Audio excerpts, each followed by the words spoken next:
దేవుని నామానికి వందనాలు, అయ్యగారికి అమ్మగారికి వందనాలు, అందరికీ వందనాలు. నా సాక్ష్యం ఏంటంటే, నా తల్లి గురించి. నా తల్లి మేరీ రాణి గారు మీకు అందరికీ తెలుసు. తను కొంతకాలంగా చాలా బలహీనంగా ఉంది. పోయిన ఆదివారం అయితే గుండెలో నొప్పి వచ్చి సన్నిధికి బయలుదేరింది, కానీ రాలేని స్థితిలో బాగా నీరసించిపోయి చెవంటలు పెట్టేసి నేను రాలేనమ్మా అని ఆటో వరకు వచ్చి ఇంటికి తిరిగి వెళ్ళిపోయింది. నేను ఇంకా తోడుగా బాబును పంపించి ఇంటి దగ్గర ఉండమ్మా నేను వెళ్ళి వస్తానని చెప్పి వచ్చాను. వచ్చి ఆ రోజు స్వస్థత గురించే, బలహీనంగా ఉన్న వారి గురించే పాస్టర్ గారు మాట్లాడడం, ప్రత్యేకంగా వారి గురించి ప్రార్థన చేయడం నేను చాలా సంతోషించాను. కానీ నా తల్లి మిస్ అయిపోయిందని నేను చాలా బాధపడ్డాను. అయితే ఆ రోజు సాయంత్రం హాస్పిటల్కి తీసుకువెళ్తే ఈసీజీ తీశారు. కొంచెం ప్రాబ్లంగా ఉందమ్మా అని చెప్పారు. మేము చాలా బాధపడ్డాం, ఎందుకంటే నా భర్తను కోల్పోయాను. దేవా, నాకున్న ఆధారం ఒకటి మా అమ్మ. ఆమెను కూడా నువ్వు బలహీనపరచొద్దు, నాకు తోడుగా ఉంది మా అమ్మ ఒకటే, నాకు సహాయం చేసి నా తల్లికి స్వస్థపరచు అనుకున్నాను. అయితే ఆమె కొంచెం రమేష్ హాస్పిటల్కి వెళ్ళి గుండె టెస్ట్ కూడా చేయించుకోమని యూకా టెస్ట్ కూడా చేశారు. అది నార్మల్ రిపోర్ట్ వచ్చింది. దానిలో ఉంటేనే మీకు ఏదన్నా హార్ట్ సంబంధించి వస్తుందని చెప్పారు. కానీ దేవుడి దయ వల్ల ఆ రిపోర్ట్ అయితే నార్మల్గా వచ్చింది. ఆ సాయంత్రం, ఆదివారం సాయంత్రం అయ్యగారు అమ్మగారు ఇంటికి వచ్చి ప్రార్థన చేశారు. అమ్మ మీకు అన్నిట్లో నార్మల్ రిపోర్ట్ వస్తుంది, మీరేం భయపడకండి అని చెప్పి నా తల్లి కొరకు ప్రార్థన చేసి వెళ్ళారు. వారికి ఎంతగానో మేము రుణపడి ఉంటాము. అలాగే నా పింఛన్ విషయం కూడా చాలా కొరతలు ఏర్పడ్డాయి, ఆటంకాలు ఏర్పడ్డాయి. అమ్మ నీ పేరైతే వచ్చింది కానీ పింఛన్ రావడానికి టైం పడుతుంది, ఫిబ్రవరి నెలలో అలా ఇస్తారేమో, జనవరిలో రాకపోవచ్చు అని చెప్పారు. ఏదేమైనా దేవుని చిత్తం, నాకు రావాల్సి ఉంటే వస్తుంది, లేకపోతే లేదని చెప్పి నేను ప్రార్థన చేసుకున్నాను. తర్వాత సచివాలయం నుంచి వాళ్ళే ఫోన్ చేసి నీ పేరున డబ్బులు పడ్డాయమ్మా, నీకు పింఛన్ వచ్చింది, శాంక్షన్ అయిందని చెప్పి ఫోన్ చేశారు. నేను ఎంతైనా రాని అది దేవునికే ఉపయోగించుకోవాలనుకున్నాను. నిన్న శనివారం నేను మందిరంలో పలహారం చేయించడానికి దాన్ని ఉపయోగించాను. దేవుడు నాకు ఇచ్చిన ప్రతి విషయంలో కూడా నా తల్లిని స్వస్థపరిచినందుకు కూడా నా దేవునికి ఎంతగానో రుణపడి ఉంటాను. దయచేసి నా తల్లి కొరకు, నా కుటుంబం కొరకు ప్రార్థన చేయండి. ఇదే నా సాక్ష్యం. దేవుడు దీవించునుగా.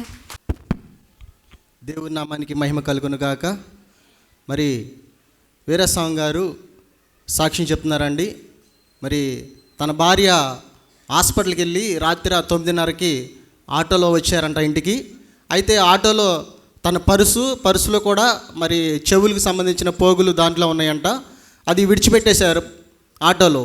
మరి వచ్చేసారు ఇంట్లోకి. కానీ ఆటో అతను మళ్ళీ తిరిగి వచ్చి, ఏమండి మీ పర్సు మర్చిపోయారు దీంట్లో అని చెప్పేసి అని తీసుకొచ్చి ఇచ్చారంట. ఇదంతా దేవుని కృప అని చెప్పేసి అని మరి వీరస్వామి గారు సాక్షి చెప్తున్నారు. నేను చెప్పే సాక్ష్యం ఏంటంటే మా అబ్బాయి గురించి అండి. 3 వారాల నుంచి వీడికి అసలు బాగుంటలేదు. 3 వారాలు చర్చి కూడా రావట్లేదు. ఫస్ట్ జ్వరం వచ్చింది, తర్వాత జ్వరం మామూలుగా తగ్గిపోయింది. వెంటనే మళ్ళీ గవదబిళ్ళలు వచ్చినాయి. సరే అది తగ్గిపోయింది, బాగానే ఉన్నాడు, మంచిగా ఆడుకుంటున్నాడు అనుకుంటే మళ్ళీ పొంగు జ్వరం వచ్చింది.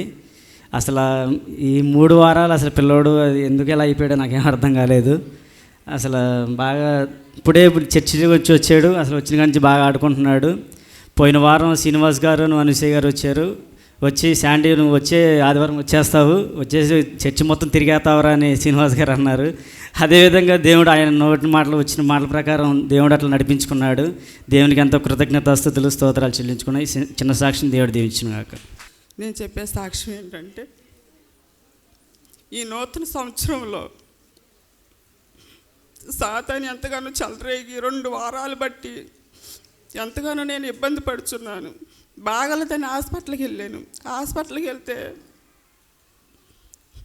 కడుపులో బాధగా ఉందని వెళ్తే ఆమంది 1 వారం రోజుల మందులు రాస్తాను.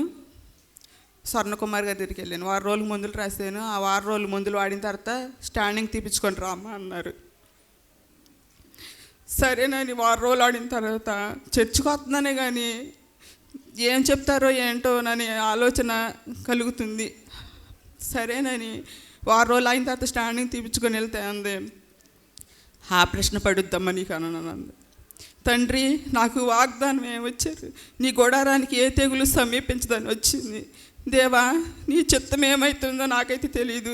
నేను చాలా బలహీనరాలుగా పడిపోయాను. ఇక ఆ వార్త తినగానే చాలా బాధపడుతున్నాను.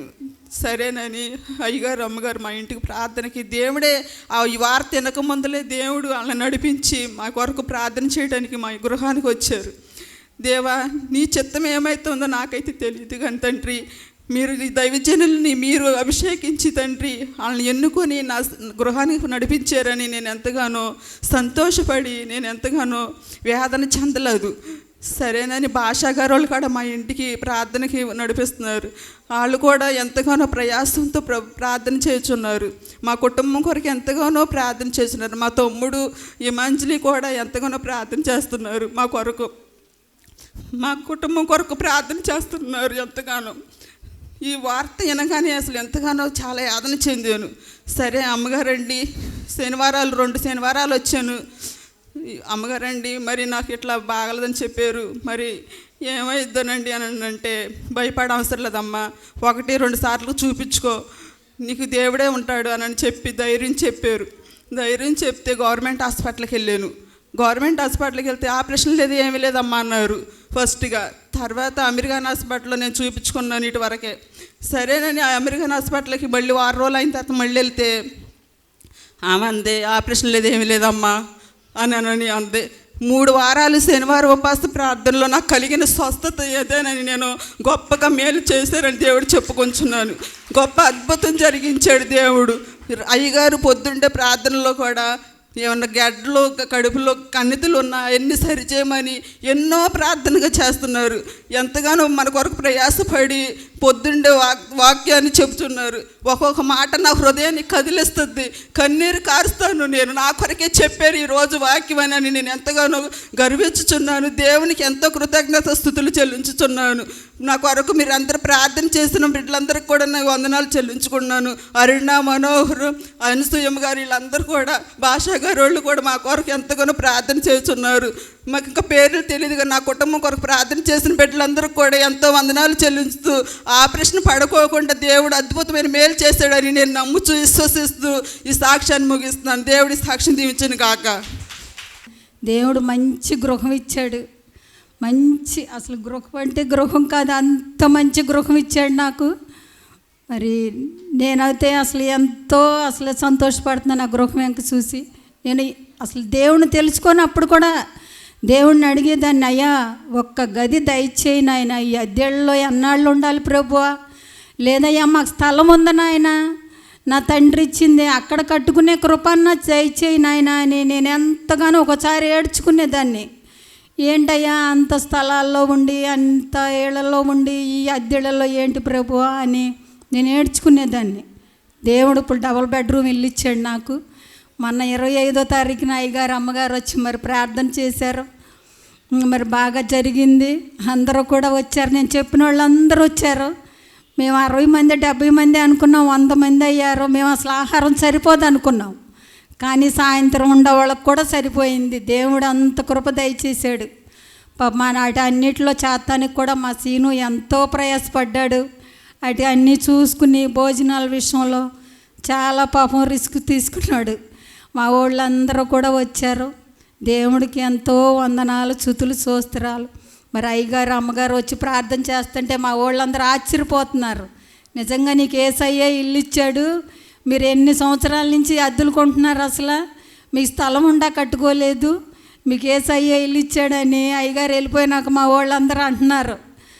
మళ్ళీ భావన వాళ్ళు మా పక్కన ఉండగా ఎట్టగా జనవరి 1 వచ్చింది. వాళ్ళ అమ్మగారు చెప్పింది, అమరావతి పాస్టర్ గారు బాగా చెప్తారు వాక్యము, రండి అని సాయంత్రం పూటలు వచ్చినప్పుడు కొల్లు సుబ్బారావు ఫంక్షన్ హాల్లో చెప్పింది. అప్పటికప్పుడే అసలు నేను వస్తాను అనలా, రాను అనలా. ఈయనేమో సెంటర్లో ఉన్నారు. ఉంటే నేను ఫోన్ చేసి ఆయనకి కొల్లు సుబ్బారావు ఫంక్షన్ హాల్లోనంట భావన వాళ్ళతో పాటు నేను వెళ్తున్నాను, నువ్వు వచ్చేయి అన్నాను. 2014లో ఆ రోజునే మేము దేవుడి దగ్గరికి వస్తాం. కానీ వచ్చాం, కానీ దేవుడు నన్ను బ్రతికిచ్చింది నిజంగానే. నా పెళ్ళి కాకముందే నేను అప్పుడు అసలు కాళ్ళలో కొట్టుకుపోయాను. మా అక్కయ్య అయితే పైనుండి ముందు వెళ్ళిపోయింది, పైకి పోయి ఏడ్చేస్తుంది. ఏడ్చేస్తుంటే అన్నయ్య మునిగిపోతుంది, మా చెల్లి మునిగిపోతుంది అంటుంది. నేను చాలా దూరం వెళ్ళిపోయాను. వెళ్ళిపోయిన తర్వాత ఇద్దరు తీసుకెళ్ళి గట్టు మీద పడేశారు. ఇక అప్పటి నుంచి పద్దాకంటారు మా వాళ్ళు, నిన్ను దేవుడు ఎక్కడికక్కడికే నిన్ను బ్రతికిచ్చి కాపాడుకుంటూ వస్తున్నాడు. నాకు ఇప్పుడు అయ్యగారు చెప్తుంటే అదే అర్థమవుతుంది. నిజంగా ఈ దేవుడు మాటలు వినాలనే నన్ను ఈ మందిరంలోకి తీసుకొచ్చాడేమోనని నాకు అనిపిస్తుంది. ఆ రోజు చనిపోతే ఎప్పుడో కాలం ఇదైపోయేది. నిజంగా దేవుడికే మహిమ ఘనత ప్రభావం చెల్లునుగాక.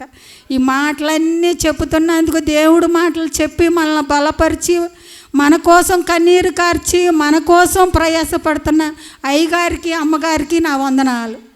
ఈ చిన్న మాటలు, ఈ చిన్న సాక్ష్యం దేవుడు దీవించునుగాక. ఇంకొక మాట అండి, దేవుడు నేను ఎప్పుడైతే ఇళ్లలోకి వెళ్ళాలనుకుంటున్నానో మా వాళ్ళందరికీ ఫోన్ చేసుకున్నాను. ఫోన్ చేస్తే మా వాళ్ళు ఎవరికాళ్ళే నీకు డబ్బులు కావాలని అడుగుతున్నారు. ఫోన్ చేసి అడుగుతుంటే నాకైతే డబ్బులు వద్దు, మీరు వస్తే నాకు చాలు అన్నాను. ఎలా చేస్తావు నువ్వు డబ్బులు లేకుండాను, భోజనాలు పెట్టుకున్నాను అంటున్నావు. మీరు రండి అంతే, నాకు చాలు, నాకైతే డబ్బులు వద్దు, నాకు దేవుడే ఇస్తాడు అన్నాను. ఇప్పుడు వచ్చిన ఇంటికి కూడా నేను కష్టపడి నా చేతితో నేను తీసుకెళ్ళి ఏం కట్టవసరం లేదండి, బ్యాంకులోనే మెనంచుకుంటారు. దేవుడు అంత కృప దయచేసాడు నాకు. దేవుడు ఎంతగానో కృప దయచేస్తున్నాడు. దేవుడు ఎంతగానో మంచి ఆరోగ్యం ఇస్తున్నాడు. దేవుడు ఎంతగానో కాపాడుతున్నాడండి. నా గురించి మీ అందరూ ప్రార్థన చేయమని కోరుచున్నాను. ఈ చిన్న సాక్ష్యం దేవుడు దీవించునుగాక. హల్లెలూయా. దేవనామానికి స్తోత్రాలు. మీ అందరికీ నా వందనాలు. అవకాశం ఇచ్చిన దైవజనులకు నాకు వందనాలు చెల్లిస్తున్నాను.